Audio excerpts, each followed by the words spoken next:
Thank you, Terry, and welcome everybody. So it's my absolute pleasure to introduce Ben Wilson. So Ben is a site to do business product specialist and a technician with the CCIM Institute. He said that he's been doing this for over 15 years now and is very involved in the technology aspect of this and is available for questions. Please chat those in during the presentation.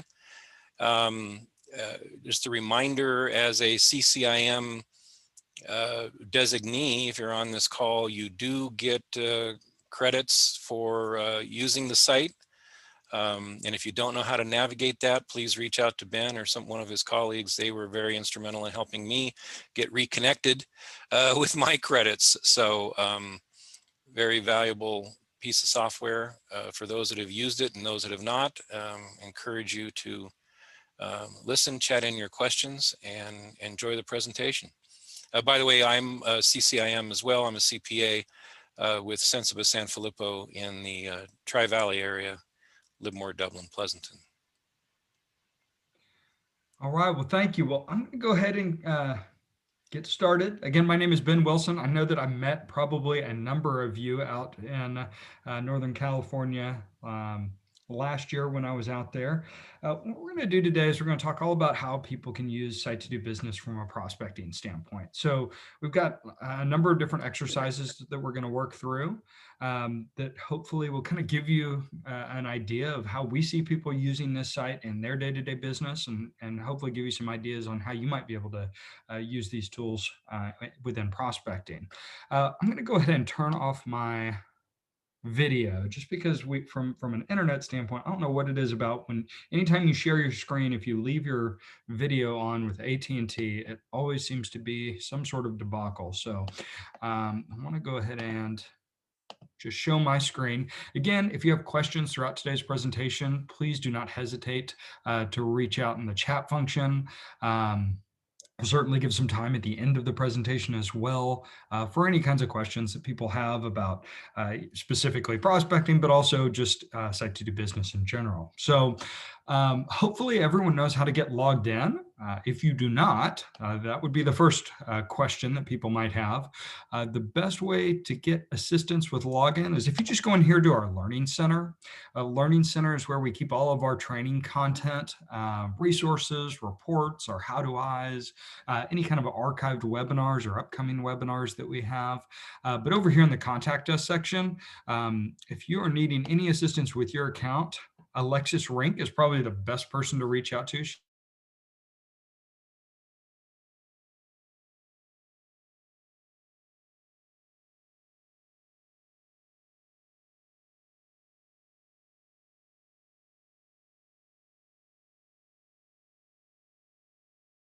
So again, that's just at our Learning Center. Once, whether you're logged in or not, you go to STDB, you can click on the Learning Center and you can see kind of how to get started from there. So with that, what I want to focus on, at least for starters, is the different tools that we have. So our Esri tools, you're going to see the business analyst tool. That's where we're going to spend the majority of our time, but not all of it.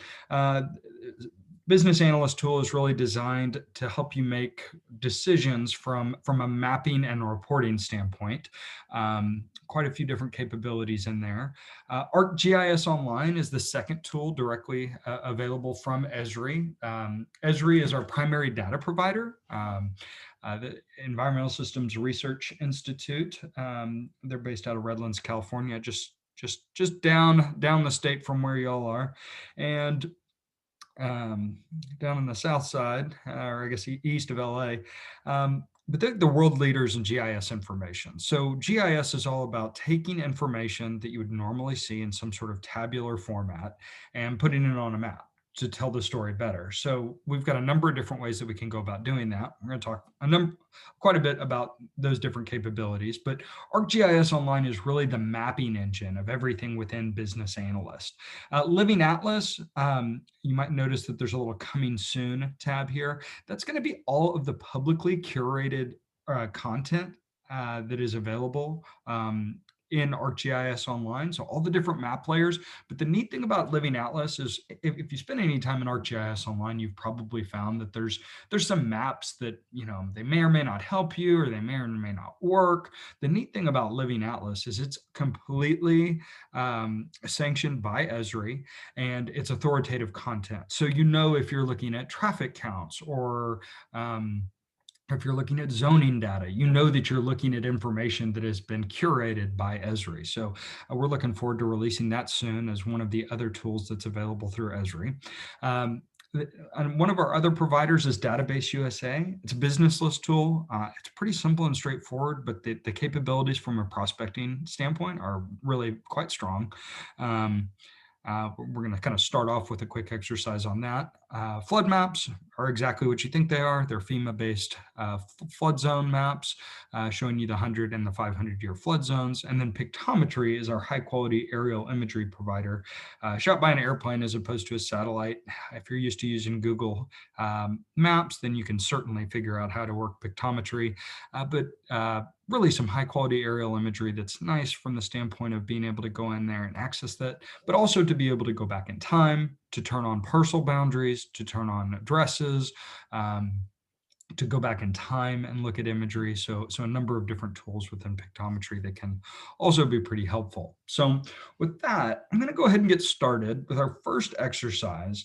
And we're going to go into the Database USA tool. And I'm going to show you how you can go in and get business information and then immediately load it into ArcGIS Online. I think you'll be really impressed, if you haven't done this before, at just how quickly and easily you can do this. So with Database USA, you have a list of all of the businesses in the entire country. And I recommend people get started with the advanced search. And you have these different tabs over on the left side. These are just filters. All of these different geography filters, business type filters, business name, business size, all of these different filtering options for you to go from a list of the businesses in the entire country to distill that down to a number of businesses that are usable and workable for you. So in this case, let's say that we're interested in the San Jose market. So we're going to go in here to the metro area. Of course, we're in California, and we're interested in San Jose, Sunnyvale, Santa Clara. So we're going to select that as our market area. Now, if we were just to turn around and click search here, you would see that we get the 89,960 businesses that are available for us to look at in the area. But I'm not interested in that many businesses. I'm interested in specifically businesses in the manufacturing sector. So if I scroll down over here on the left side, you see our keyword and business type. If I go into major industry group, you'll see that we have those businesses broken down into specific different industry groups. And let's say we're interested in manufacturing. Now, if we wanted to go a little further, we could certainly do that. We could click into that and we could see all the different kinds of manufacturing. But again, in this case, we're just interested in manufacturing as a whole. And maybe we're looking for the biggest players in the industry. We're looking for all of the businesses that do over $100 million in annual revenue. So if we scroll down a little further, we're going to get to annual revenue. And you'll see all of the different income or revenue ranges. And so now I have businesses in California, specifically San Jose, in the manufacturing industry that do over $100 million in business. So from that, now if I click search, we're going to see, instead of looking at 89,000 businesses, now we're down to 127. These are the 127 businesses that meet that criteria. Now, within each of these locations, especially when you're talking about a big business, you could click into these and you could get quite a bit from a area competitors, or is this their headquarters, how many location employees versus how many corporate employees, quite a bit of information here. But what most people do is they take this list and they're going to download it. So if we go in here to download, I'm going to name this. This is my San Jose manufacturing, and I'm going to have it emailed to myself. And then one of the things that you get to know because you're part of today's training is probably the easiest way to work with data in Esri is with a CSV file. So I recommend either an Excel or a CSV file. And then you also notice over here on the right side, the choose level of detail. So the results view is going to be kind of what you see here on the screen, your business name, your name of a key executive, address, city, state, zip code, phone number, and then an email address if it's available. The details view is going to give you all of the information that's in the system on these businesses, or you can also go to the custom. So the custom allows you to choose the fields that you're interested in. So if you're interested in the business name, but you also wanted, how big the county that these people are in, are they importers or exporters? Are they, uh, you know, uh, Fortune 500 company? What's their ticker symbol if they're on the New York Stock Exchange? So all kinds of information, how much they're spending on their utility bills, what's their estimated accounting annual expense. So lots of different information here, but most people are probably just interested in the results view. So I'm going to go ahead and click continue. And this is going to send me an email. And then we also have this file here in Excel. So that's just kind of the quick search of how we can go about creating that list. Now, I'm going to go ahead and pull up this spreadsheet. So you can kind of see what you should expect to be looking for. You get the business name, legal name, address, city, state, zip code, title, email address if it's available, estimated revenue, employee size. So some information that you might find interesting. Well, if you have this business information and you want to see, instead of it on a spreadsheet, if you want to go over here to ArcGIS Online, which again is kind of the mapping engine of Esri, what you can do is simply take that spreadsheet and drop it onto the map. So my San Jose manufacturing, I take it, I drop it onto my map, and I can either use latitude and longitude or address with geocoding. So I'm going to say add layer. And it's going to show me all of those businesses. Now, each one of these points has all of the information that was loaded into that spreadsheet. So if I clicked on it, I would see the name of the business and all the information from that spreadsheet. Well, we also notice that we've got a bunch of gray points and then a couple of colored points. So that's just trying to figure out how the system thinks that we want to map it. Well, we can go in and we can map these where they're all the same symbol.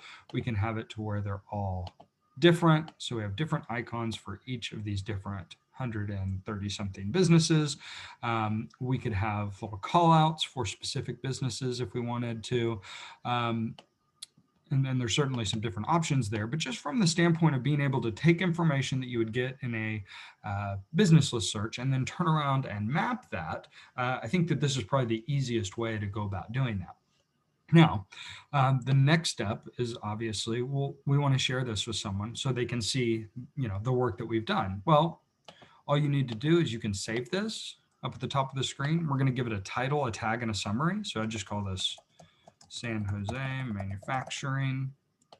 I'm going to tag it and summarize it the exact same way. And then I'm going to save that map.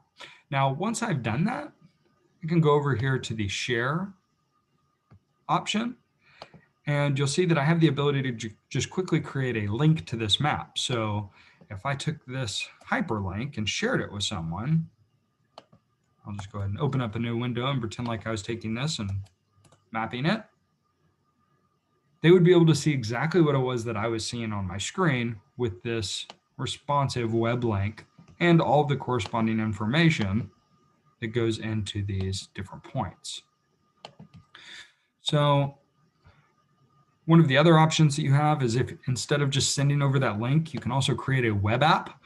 So different visualizations for the different things that we're looking at. If you wanted to give them like an interactive legend where they could click through all the different points and it would show them where they are. If you want to change your map type, you can certainly do that. But that just kind of gives you an idea of how you can go about quickly taking information and mapping it. So that's kind of our first exercise. The next thing I want to do is I want to get into business analyst, and I want to talk a little bit about if you're prospecting for a location. So you kind of have a development location in mind. Maybe you're an apartment developer. you can go in here to Business Analyst, and we're going to go ahead and start by defining our area. So how do you go about defining an area? Well, number of different ways. We can either take an Excel file or a CSV like we were looking at a moment ago, and we can upload it onto the map. Or we can draw a polygon, or we can select some sort of standard geography. So any kind of ESRI or census denoted geography, whether that's census blocks, counties, or zip codes, or congressional districts, or any collection of those. Or you can find a location, which is as simple as typing in an address and creating a ring or a drive time or a walk time around a site. And so we're going to start here and find locations. So again, we go into Business Analyst, we go to Maps, we define our areas, and we're selecting Find a Location. And in this case, we're interested in 8325 Elk Grove, Florin Road, Sacramento, California. And that's going to drop a pin on the map. And we're going to say that we want to create a site based on a 3-mile ring. So we have rings, drive times, and walk times. We're interested in that 3-mile ring as our study area. And what we want to know is, because we're an apartment developer, we want to know how many other apartment complexes there are within this 3-mile ring, or maybe the surrounding areas. So what we can do, once we've created our study area, we can go up to Create Maps. And you'll see we've got a number of different options here. We can create a color-coded map, which would give us any demographic variable that we could map. A smart map search, which allows us to look at multiple demographic variables at once. And then we have the business and facility search. Well, what we're interested in is the business and facility search. And so here you can see when we select business and facility search, we've got different categories. We could search specific business names. So maybe if I wanted to know all of the, I don't know, Taco Bell locations, I could see where those are. Well, I'm not interested in Taco Bells. I'm specifically interested in apartment complexes. Now I could search within the different categories for these businesses, or I could also go into more options and I could search by NAICS code or SIC code. Well, I happen to know what the NAICS code is for apartment complexes, and it's 553.111.002. So all the apartments all the apartments I want to be able to visualize on this map. So I'm going to click go. And now I can see where all of those locations are. Now you'll notice that some of those businesses are within my 3-mile ring. Some of them are outside of my 3-mile ring. If I only want to be able to visualize the ones that are located within my 3-mile ring, then over here in my filter, I just need to say by site, instead of showing everything on the map view, I'm only interested in my 3-mile ring. So now I can see where those apartment complexes are. And if I click next, I could uncluster those points so I could see a point for every single one of them,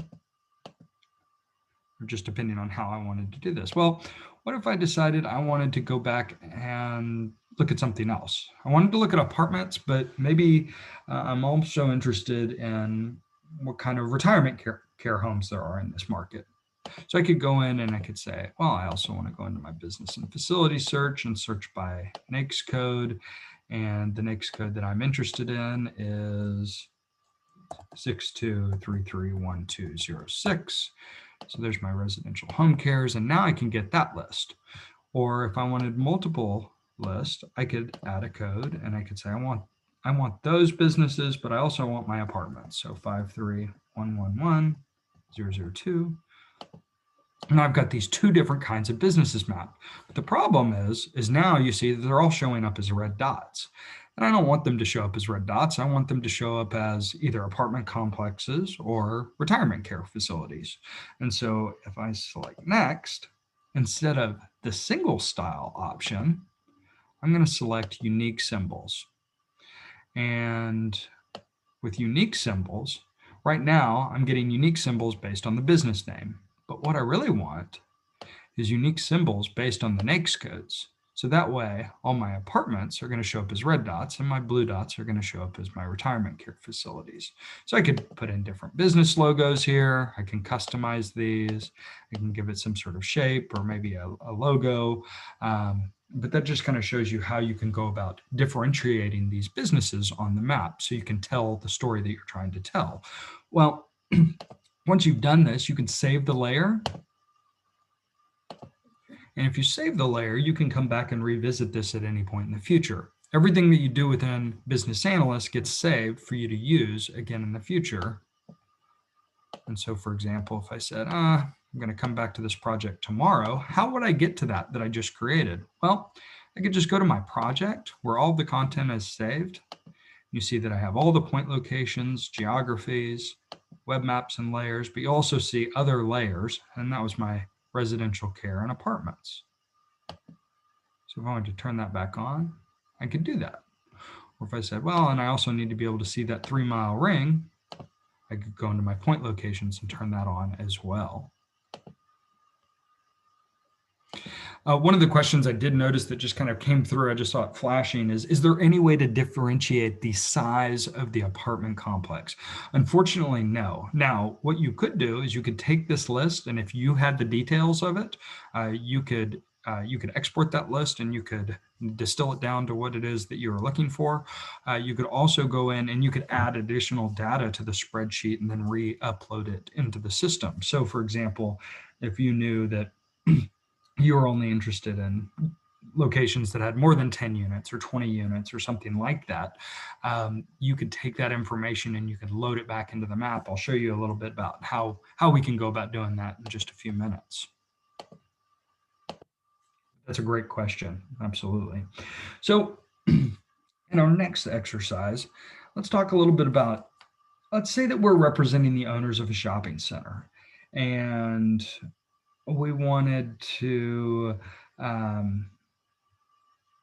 we've been approached by a potential tenant, maybe a independent pharmacy, let's say, and we wanted to be able to map the CVS and the Walgreens in the area just to get a feel for, what the market mix is like in our direct market. And we want to see kind of how that sets up. So this is a very similar exercise to what we were doing, but instead of looking for just a NAICS code or a SIC code, we're going to actually look for a specific business. But because this is one of the most common exercises within the site, I did just want to kind of walk back through this real quickly. So again, we're finding a location.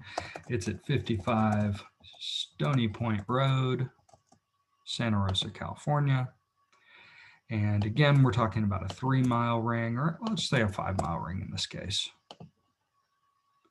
So there's our market area. As soon as you've created a market area, you'll notice that you have the ability to run reports, infographics, comparison reports.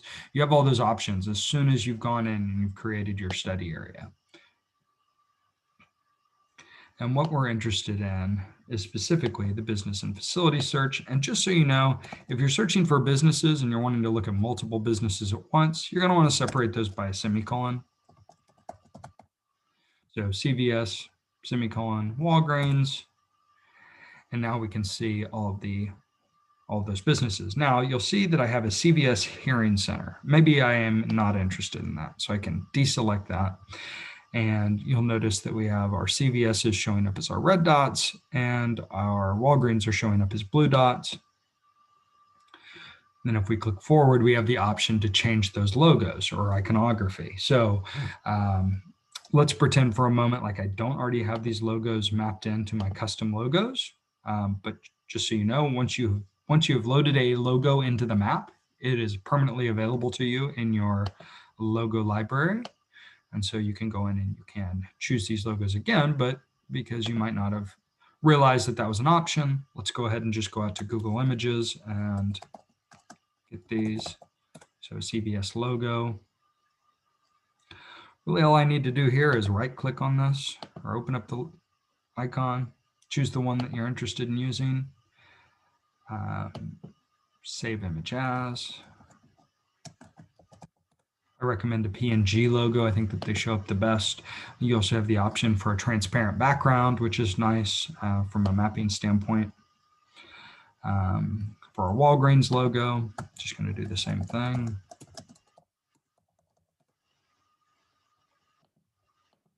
We like this one. And save image as. So now I have those two logos saved. All I need to do is select the logo I'm interested in, import custom symbol, and then select it.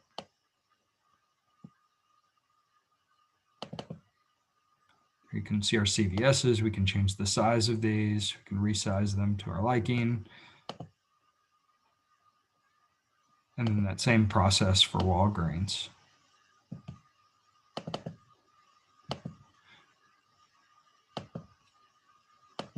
And so you can kind of see how this would look. Now, if you wanted to be able to send this to a colleague or, for business purposes, you can go over here to the right side and click on this create PDF or image. It's going to capture exactly what you have on the map. You can put your custom business logo up in the top, and we can call this our, pharmacy comparison, Santa Rosa. And you can put it in portrait or landscape format and move the map around and then click create PDF, and you'll have that image available to you. Okay, so those are pretty basic exercises. And the next thing I want to talk about is we're going to get a little bit into the infographic capability. So let's say that we're prospecting for a location that would accommodate both senior living facilities and an urgent care in Stockton, California.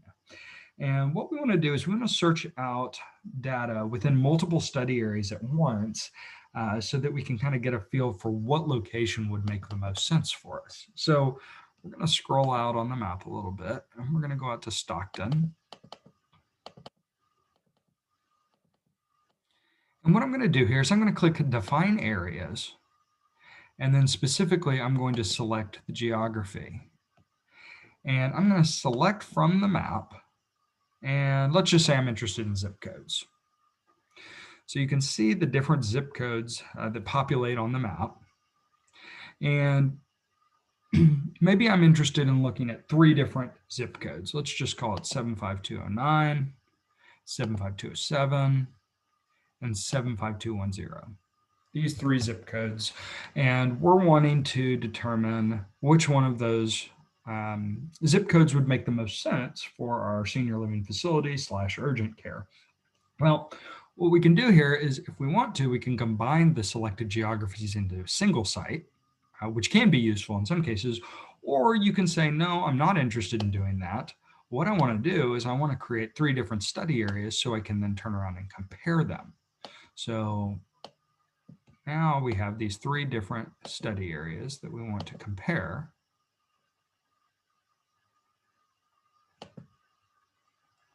And let's say that we want to run a report about these. And the report that I'm specifically interested in is actually an infographic this time. So right now you can see that I have 5 selected geographies. I'm only interested in these 3. Those other 2 were the ones that I'd previously created during this session.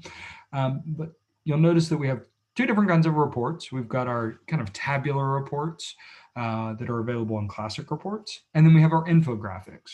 And so our infographics are what we're specifically interested in here. And I'm going to select the COVID-19 Impact Planning Report.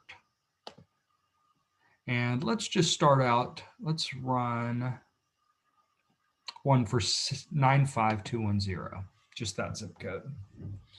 So you can see the report. We've got our map up here in the top left-hand corner. We've got population, household size. We've got some different details about the market from an at-risk population, poverty, population and businesses, key economic indicators. So we've got lots of information about this report, this specific zip code. But if we wanted to add an additional site to this map, what we could do is we could go up here to the top and we could say we want to add sites to compare. And so if we wanted to look at 95207 and 95209 at the same time, we could have a 6-page long report talking about all about this, or we can actually look at it as a side-by-side comparison. And so the side-by-side comparison gives us a breakdown of all of the different relevant segments, our population data, our housing affordability, our population and businesses, our poverty statistics, at-risk population, health coverage, all in this nice little side-by-side comparison, breakdown of population by age, senior population, school enrollment. So much information that can be gathered just by creating this side-by-side comparison within infographics. I think that this is definitely the direction that we're seeing a lot of the reporting going, is as opposed to just kind of handing what I would call kind of folder stuffing material, kind of those basic reports, the ability to actually be able to see side-by-side comparisons. One of the neat things when you do a side-by-side comparison, you also note, is you're actually going to see the difference of what it is to your initial study area. So this area, this 95210, we've got that determined that that's our benchmark site. You can certainly turn that off if you wanted to. But what that means is that's going to compare all of the other data against that. So for example, this site has 51,000 people, so 10,000 more. So you see that little arrow up, more than 10,168 people. And then here you see the 2374 for additional population. So I think it's a nice little tool that a lot of people don't realize you can do. Even if you spent some time in infographics, the ability to create those kind of side-by-side comparisons within infographics that'll allow you to really determine what site makes the most sense for you. Let's see. I saw one question come in. Is there any way to associate like a sales price with a location? Absolutely. So one of the things that you can do here, when you create a site, let's just call it, 1, 3, and 5 mile ring around this point. And let's say we have details about this site that we want to be able to include. You can go in here and you can add a photo of this site that'll be permanently linked to this site. You can add building area, site area, frontage, parking, any notes or attachments or additional data points. And so what this is doing is this is allowing you to kind of create this database of information all available that you can turn around and run these in our reports. If you do add a photo to your site, where you'll find that it actually is available to you in the future is going to be within these infographics, and specifically the property details report. So that photo would actually automatically populate in the background here of that infographic. So it makes for a nice little flyer potentially, if that's something that you're still using. It's just kind of these formatted flyers. The property details report. And even if you determine, okay, I really like this, but I don't exactly like how it's laid out, one of the really neat things that you can do in here is you can build your own infographics. And I remember the first time that I heard some folks at the Esri team talking about this, I was thinking, there is no way anyone's ever going to be able to figure out how to create these infographics. Like, this is probably going to be the most complicated thing in the world. It's actually very simple. You have all of these templates and you can take parts of them, and really it's just kind of a matter of creating a puzzle. You can go in here and we've got my own templates, shared templates. But the neat thing about this is, let's say I like, a specific template, like the property details. I can go in and I can edit the different sections or replace them, split them, move them around. And I think you'd find that it doesn't require a whole lot of time or effort to get this exactly how you want it. So whether you're talking about adjusting the site details or the price of the building, all of those different things, you can go in and you can create these custom reports. And then as soon as you've done that, once you go under your run infographics, once you've created your new infographic, it's available just like any other infographic. It's just under my infographics as opposed to standard infographics. So let's kind of go back here to our Stockton example, and I'm going to go ahead and get rid of this site. We can edit our area, or we could just say, you know what, we want to get rid of it altogether. So we have these 3 different zip codes. One of the things we get asked about quite a bit is, like, let's just say we were kind of continuing on this case study where we're talking about these senior living facilities in this area, but we get asked, is there a way to go in and kind of create a custom variable? And the answer is yes. But if you've just been playing around with the site and you haven't come across it, that's not at all surprising, because I do think it is a little hidden. But let's say that we want to know all of the people over the age of 74 in this area. So if you were to go into the system, you could easily find the 5-year increments. But in this case, we're interested specifically in that age 74 and up. So what you can do here is you can go in and you can create a color-coded map, and you're going to be interested in the segment of age. So I'm going to select age here. And you'll notice that there's these variable containers. You could look at 1-year increments or 5-year increments, or age by race and sex, or income by age, or age dependency. But you also have the option down here at the bottom to create your own age variable. And you can do this with any kind of variable. If you're looking for specific income ranges, or if you're looking for, certain number of jobs, whether it's manufacturing or technology, or a number of college educated people over the age of a certain number. Obviously you can break down these variables however you want to. But here, if we're interested in everyone over the age of 74, we can just use this little slider bar for set an age range. And now that we have that saved as a demographic variable, now we can see that information on the map.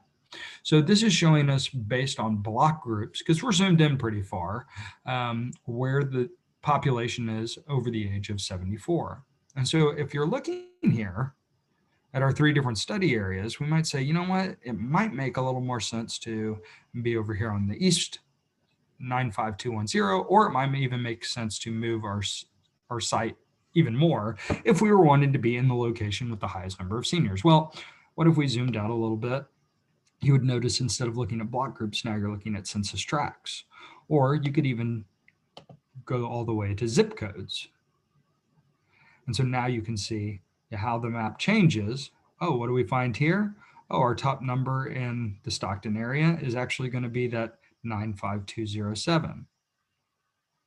And so you can go in and you can create these custom variables and then create a map that tells that story. So if you knew you had to be in a zip code where there were over 1,000 people over the age of 74, you could do that.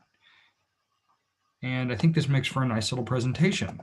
If you say, I need 1,500 or I need 2,000, well, all you have to do is customize this filter and then create your PDF, and it's going to show you exactly those ranges on the screen as well. All right. On to exercise number 6. We got 3 more of these. These are all going to be just a touch more involved, though. Say that we're looking at a chain restaurant with multiple locations that are currently in Fresno. And what we're wanting to do is kind of create a void analysis to determine, what restaurants haven't made it to Modesto that are currently in Fresno, or maybe we've got a site location in Modesto that we think would be ideal for a chain restaurant, and Fresno being just a little bit bigger. Maybe we want to determine, what chain restaurant has multiple locations in Fresno but doesn't yet have a location in Modesto. So how would we look at that? One of the new tools that's available within Business Analyst is this void analysis tool. And so if you go in and you create your study areas, you can then create a void analysis based on whatever kind of business that you're looking for. So let's start off by defining our area. And we're going to do a standard geography, and we're interested in Modesto. And let's just say we want the city limits, Modesto City, California. And then we want to compare that to Fresno. So again, just define areas,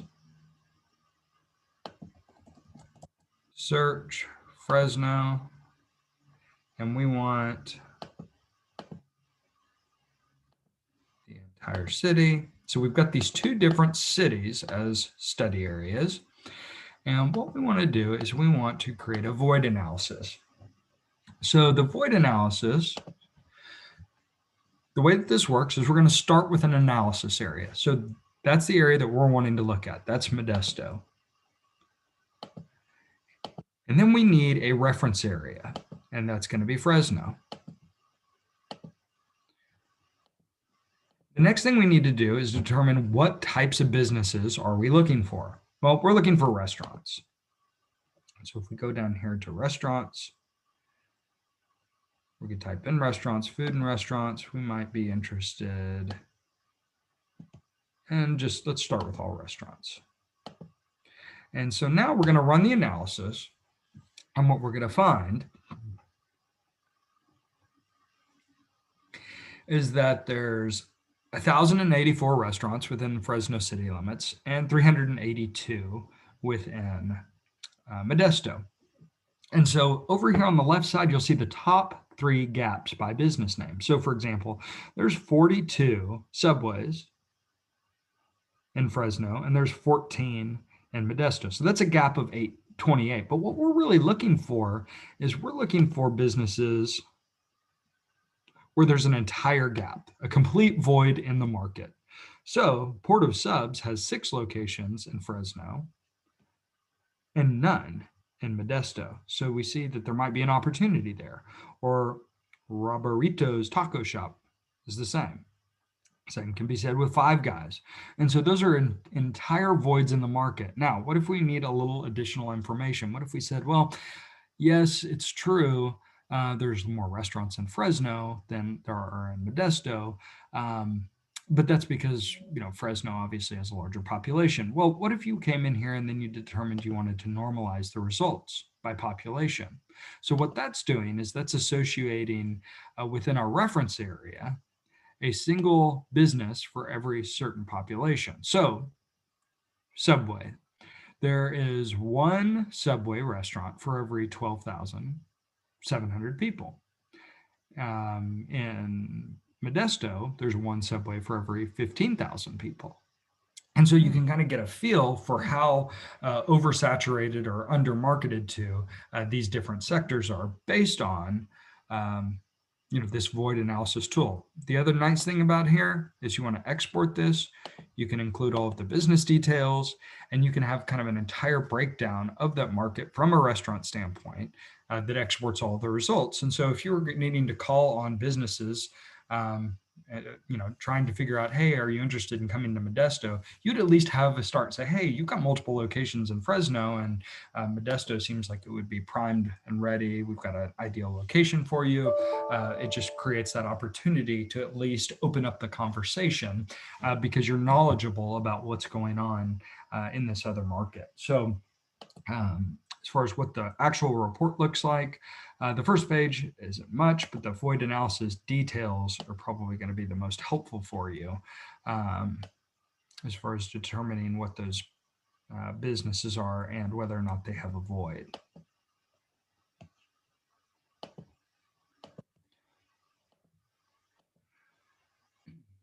So the next exercise is going to be kind of from a tenant rep standpoint. Let's say you're prospecting for new locations for a business. And because we're talking about California, let's just say we're interested in In-N-Out Burger.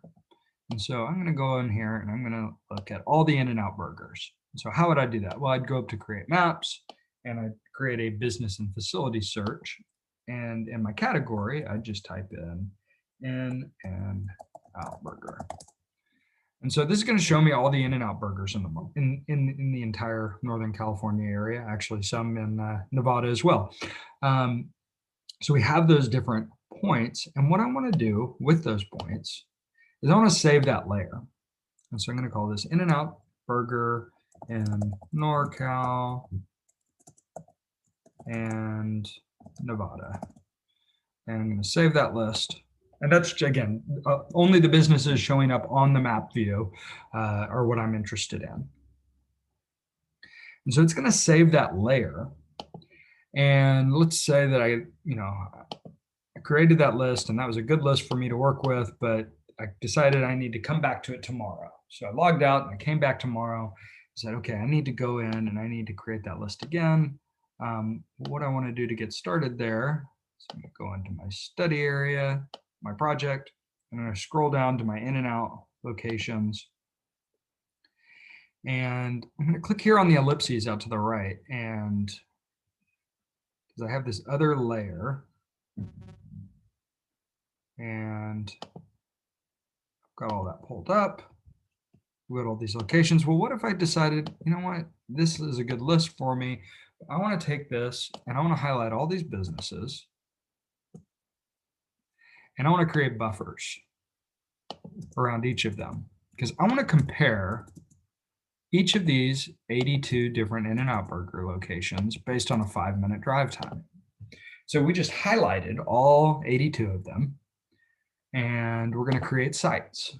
So create 82 sites. Now this might take just a second, because obviously that's a lot of 5-minute drive times. And again, what I did is once I had those points on the map, I just selected my pointer tool up here on the toolbar on the right side of the screen, just created a box around all of the ones that I was interested in. And I'm going to have 82 different study areas from all of the different In-N-Out locations. And once I've done that, what I'm interested in doing is comparing those different sites. And so now you can see that I have my different areas, and I'm going to select comparisons. And so when I go to comparison reports, the initial screen that I'm going to see is all of these different points with some off-the-shelf demographic data. Well, I'm interested in creating my own new report for demographics. And let's say that I'm interested in population, growth rate, I'm interested in income levels, I'm interested in number of households, I'm interested in average household size, maybe I'm interested in total housing units or owner-occupied housing units within the study area. Well, you could go in there, there's almost 10,000 different variables that you can choose from. And then we're going to select apply. And we're going to get a side-by-side comparison of all 82 of those different sites by demographic variables. So I can scroll through and see all of the different data that exists. Now, let's just say, for example, that location 55, that's the perfect store. That's the top performing business. And we want to make that the benchmark. Well, what that does is that takes those numbers and it compares all of those numbers against those. And so you can see how the demographic variables affect the store performance, or at least give you an idea of whether or not they're correlated. And so I think that's one of the things that can easily get missed, is just how easily you can go in and you can compare these site locations. And again, what that looks like is once you create your site, and I just adjusted the rows and columns because I think it's a little easier to see this way. If you said, okay, store number 55, that's the top performing store in the chain. Does population make the biggest difference, or is it median household income, or is it some other characteristic, or is it that there's no competition? You can just start to build or formulate your thesis based on whether or not these are important demographic variables or not. And so I think that that's kind of a neat exercise to be able to go through and quickly gather a lot of information. One of the questions, and obviously this is on a lot of people's mind right now, is how good of a job does it do of keeping up with business openings and closings? What I would tell you is that I find that this info group data, so if we go in here and we do our business and facility search, and again, we're looking at In-N-Out Burgers, what you're going to find here is when you search for these businesses, they do a really good job of keeping up with openings.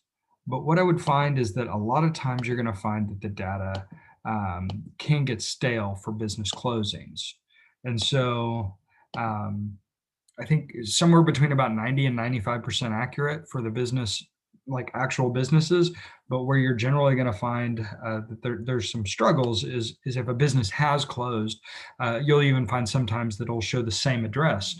So if the business is closed and there's a new business that's open in that same location, on occasion, you're going to find that, that same business shows up twice. Unfortunately, and just kind of the fact of the matter with our business and facility search. Now, one of the things that is nice is we now have the option to choose from different providers for our business data. So Info Group is the data that this comes from, but we also have recently added SafeGraph. And so if you're wanting to look at the SafeGraph data, you can go into your preferences and you can change your overall settings. Hold on, where is it? Your business data source from Infograph or Info Group to SafeGraph. Now, are any of these providers of information perfect? I would say absolutely no. But I think Info Group, which is getting ready to change to Data Axle, is going to be the new name of their data. I think between those two different options, you're going to find probably as good of a business list as you could possibly find anywhere. So that would kind of be my response to that. Oops. Okay, so we've got one last exercise that I want to go through. And so just kind of keep in mind, now would be a great time to ask any questions if you happen to have them. Certainly, I know that this is kind of a whirlwind of going through the site, but I do want to make sure that we can kind of touch on different things, but also be cognizant of your time. So the last exercise is going to be all about the suitability analysis, but in this case, we're going to use it just a little bit differently. So the idea behind suitability analysis is that we can bring information into the site and associate a certain variable or characteristic with that to kind of tell a story. And so what we're going to do here is I'm going to take an Excel spreadsheet. These are this is a list of restaurants.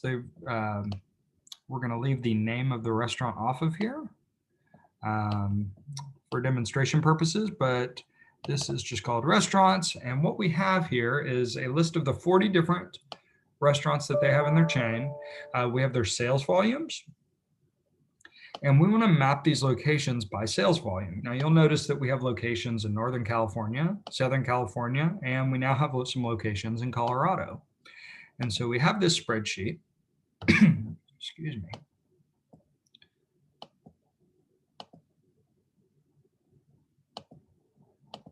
And we're going to add data to the map. We're going to import this file of restaurants. So add data, browse, and it again is called restaurants. We're going to import that file. And we have the point locations. Keep in mind that if you just had some sort of standard geography, that would work as well. You could use zip codes or counties, but we have the actual point data here. We have their addresses. So this is going to show us where those 40 different restaurants are. Again, Northern, Southern, and California. And then we've also got 7 locations in the Colorado market now. And what we're going to do with these is we're going to create sites, and let's just say we want to create them based on 2-mile rings. Restaurants and chain for California/Colorado. So I'm going to save that list, and this is going to create 40 different study areas. But what it's also doing is, while it's creating those 2-mile rings, it's also taking the data that's located within that spreadsheet and it's importing that. And it's going to allow us to use that data when we are comparing these 40 different sites. And so we have a number of different clients that use this in a number of ways, but one of the most useful ways is if you are trying to determine, maybe you're looking at it like a whole portfolio of businesses and you have different performance metrics. As long as that data is numerical in nature, you can use that data from the spreadsheet to be able to map it and then turn around and kind of grade it, if you will. And so we have these 40 different sites, our 2-mile rings, and what we're wanting to do is create a suitability analysis. And with our suitability analysis, we've got these 2-mile rings. We're going to go into add criteria. And you'll notice here that we've got different options. If we wanted to take a demographic variable like that's available within Esri, we could select that from the data browser. This screen should look fairly familiar to you. You could look at this We could rank these sites based on population or income or education. But in this case, we're not interested in using Esri's data. What we're interested in looking at is the sales volume. And so if we go to add criteria, we can add attributes from the sites. And what that excuse me, information is from the spreadsheet is an attribute.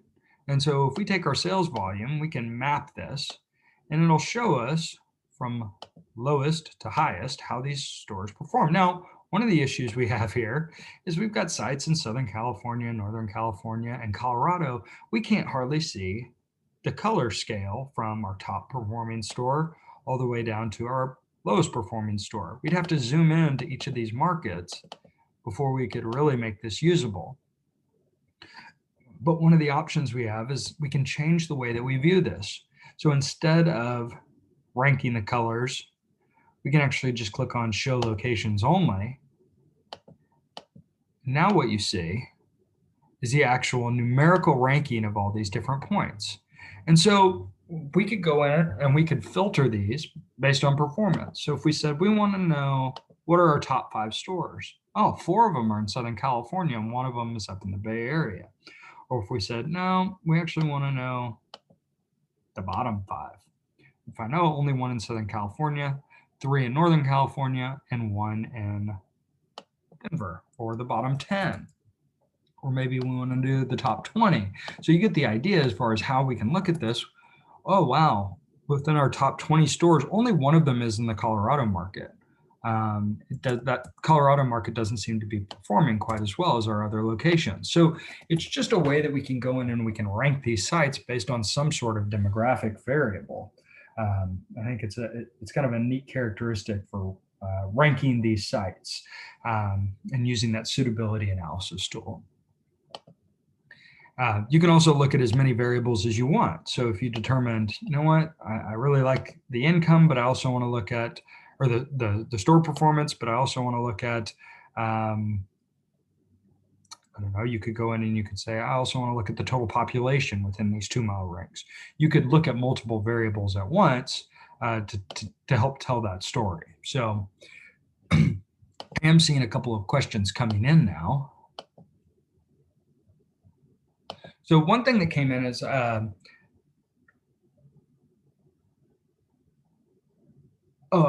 actual sales data. So the sales data within the site, it is an estimate based on same store averages. And so that information from Info Group, it's not, that's obviously not taxable or tax information. And so I tell people if there was one set of data that I would be real careful about looking at, it would be the sales data from within the site. And then a couple of other questions that I saw come through. Are we going to be able to revisit this in the future from a recording standpoint? Yes, absolutely. This is being recorded. Terry's recording it, and he can certainly send it out at the end of the presentation. So if there's someone in your office that you think might need to see this, or if there's something that I went through obviously pretty quickly, and you're wanting to revisit that or ask questions about it, that would be great as well. And then the other question, if I do a business search months later, is it automatically updated to include the new locations? If you've created a layer, that layer is stagnant. However, you can always go back and you can create your new list from here. So for example, if 10 in and out locations closed, instead of using that original layer, we could go in and we could say, oh, we want to create a new list. And in theory, it would have done a good job of updating to getting that new business list information in there. Again, a couple of different providers of this data. This is Info Group. That's our data source. If you want to change that over to SafeGraph, you can go into your preferences and you can just change the business data source from Info Group to SafeGraph. I think they're both good. One of the things that people like about SafeGraph is, let's say you're looking for Walmarts, instead of there being just with Info Group, Walmart might show up 8 times because there might be Walmart Tire and there might be Walmart Pharmacy and there might be Walmart Grocery. With SafeGraph, they're going to take that down to 1 and there's just going to be the Walmart location. So would be the kind of the advantage of that data. As far as what's better, they're very similar, but just two different providers, and so it is nice to have that separate data. So, not seeing any other questions come through. I hope you feel like you learned something today. I know that that's quite a few different exercises to work through pretty quickly, um, but I think hopefully there's some content in there that you can use for prospecting. Obviously, we spend a lot of time and effort getting these tools to a place where we feel like they can help you in your business. So, if there's ever anything I can do in the future to assist you, again, if you go into the Learning Center contact us section. bwilson@ccim.com, or if you're needing some assistance, Alexis or the support line, we would love to help you however we can. So I'm going to give you just another second to see if any other questions come through.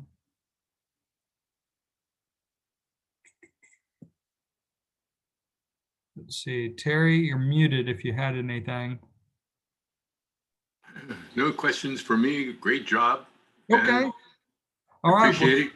Yes. Everyone, you will be able to find this recording on the chapter website, which is NorCalCCIM.com. Excellent. Well, thank y'all so much. Be safe out there. If there's anything I can do to assist you and you're using Site to Do Business, please let me know.